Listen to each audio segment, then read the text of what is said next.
नमस्कार, मी Tushar Deshmukh official online digital YouTube प्लॅटफॉर्मवरती तुम्हा सर्वांचं मनस्वी स्वागत। तर मित्रांनो, आज आपण एका महत्त्वपूर्ण विषयावर इथं आलो आहे आणि गंभीर विषयावर, ज्या की संपूर्ण राज्यासह देशाचं लक्ष लागलं होतं आणि जी वैद्यकीय प्रवेश पूर्व पात्रता परीक्षा नीट, ज्यामध्ये 22,79,000 विद्यार्थी सामोरे गेले होते आणि नांदेड हे मेडिकल हब म्हणून ओळखले जातं, ज्या माध्यमातून आत्तापर्यंत हजारो डॉक्टर घडवले। परंतु आज नांदेडच्या सह इतरही देशव्यापी पेपर लीकमुळे मोठ्या प्रमाणावर काळीमा फासला आहे। आज आपण बोगस डॉक्टर यंत्रणा तयार करायला लागली काय, हे आता सत्य उघड झाले। यामध्ये अगदी 5 ते 6 दिवसापासून अनेक आरोपी जेरबंद झाले। अगदी पेपर सेटिंग करणारे कुलकर्णी नावाची व्यक्ती यांनीच पेपर फोडला, हेही निष्पन्न झाले लातूरमध्ये।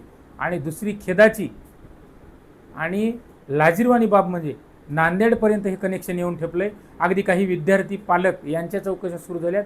दुसरी बाब म्हणजे ज्यांना विद्यार्थी देव मानत होते, ज्यांच्यावर वैद्यकीय प्रवेशासाठी स्वप्न बाळगून होते, ज्यांनी हजारो विद्यार्थ्यांकडून कोट्यवधी रुपये उकळून त्यांना गुणवत्ता देण्याच्या दृष्टीने आज खरं तर त्यांचं आयुष्य विकायला काढलं।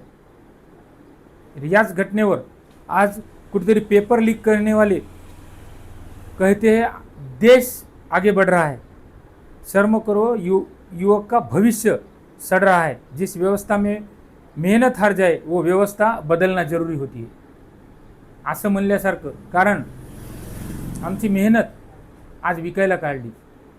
या गोष्टीवर आज सर्वांनी एकत्र येणं गरजेचं आहे। नांदेडमध्ये खूप मोठ्या प्रमाणावर आज याचे धागेदोरे सापडण्याची शक्यता निर्माण होत आहे। अशा स्थितीत सर्व social media, electronic media, print मीडियावर अजूनही म्हणाव्या तशा आणि अपेक्षित या बाबींच्या सत्यता उघड झाली नाही। दुसरी बाब, आज सर्व समविचारी युवक, विद्यार्थी, सामाजिक संघटना मिळून नीट पेपर लीक कृती समितीच्या वतीने 2 दिवस बैठका घेऊन उद्या 20 मे 2026 रोजी जिल्हाधिकारी कार्यालय नांदेड येथे भव्य आंदोलन, विद्यार्थी, युवक, विद्यार्थी संघटना, सामाजिक संघटना, सर्व पालक यांच्या वतीने महाएल्गार आंदोलनाचे आयोजन केले आहे। या आंदोलनात आपण सर्वांनी जास्तीत जास्त संख्येने सहभागी व्हा।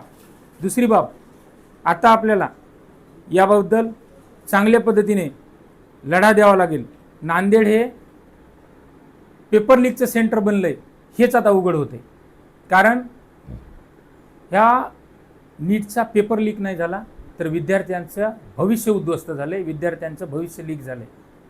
आणि खरं तर हे स्वप्न उराशी बाळगून अनेकांनी शेती विकली, शेती गहाण ठेवली, आईचे दागिने विकली, कित्येकांनी कर्ज काढली आणि 2 वर्षाची मेहनत पाण्यावर फेकली गेली।